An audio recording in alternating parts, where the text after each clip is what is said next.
ఓం శ్రీ గురుభ్యో నమ. హరి ఓం. శ్రీ మహాగణాధిపతి దేవతాభ్యో నమ. మాతా మహాసరస్వతి నమ. సమస్త సద్గురు గురుదక్షిణామూర్తయే నమ.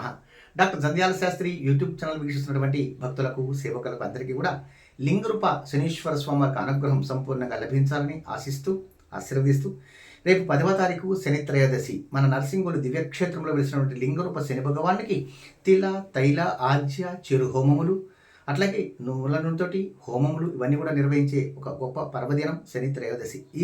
ఈ యొక్క మాసములో ఈ యొక్క సంవత్సరంలో మాసమే కదా సంవత్సరంలోనే చివరి శని త్రయోదశి కాబట్టి అవకాశం ఉన్నటువంటి వారు తప్పక స్వామిని అర్చించి అభిషేకిస్తారని, ముఖ్యంగా మేషరాశి వారు, అట్లాగే సింహరాశి వారు, కన్యారాశి వారు, వృశ్చిక రాశి వారు, ధనుసు రాశి వారు, కుంభ మీనరాశుల వారు తప్పకుండా స్వామివారి పూజా కార్యక్రమంలో పాల్గొని, ఎందుకంటే మేషరాశి వారికి ఏలినాడు శనీశ్వర ప్రభావము, సింహరాశి వారికి అష్టమ శనీశ్వర ప్రభావము, దాని తర్వాత కన్యారాశి వారికి సప్తమ స్థాన శనీశ్వర ప్రభావము, వృశ్చిక రాశి వారికి పంచమ పుత్రస్థాన విద్యాప్రతిబంధక దోషములు, ధనుసు రాశి వారికి అర్ధాష్టమ శనీశ్వర ప్రభావ దోషములు, కుంభ మీనరాశి వారికి ఏలినాడు శనీశ్వర ప్రభావములు ఎక్కువగా ఉన్నాయి. కాబట్టి తద్వారా దోష నివృత్తికై స్వామివారి కృప కొరకు స్వామివారిని అర్చించి అభిషేకించి సర్వకార్యముందు విజయప్రాప్తి పొందుతారని, స్వామివారి ప్రీతికరమైన అభిషేకం చేయడం కాకుండా హోమాన్ని నిర్వహించి దానములు నిర్వహించి స్వామివారి కృప ద్వారా సర్వకార్యముందు విజయప్రాప్తి పొంది శుభ ఫలితాలు పొందాలని భావిస్తూ విశ్వావసునామ సంవత్సరంలో సంపూర్ణమైన శుభ ఫలితాల కొరకు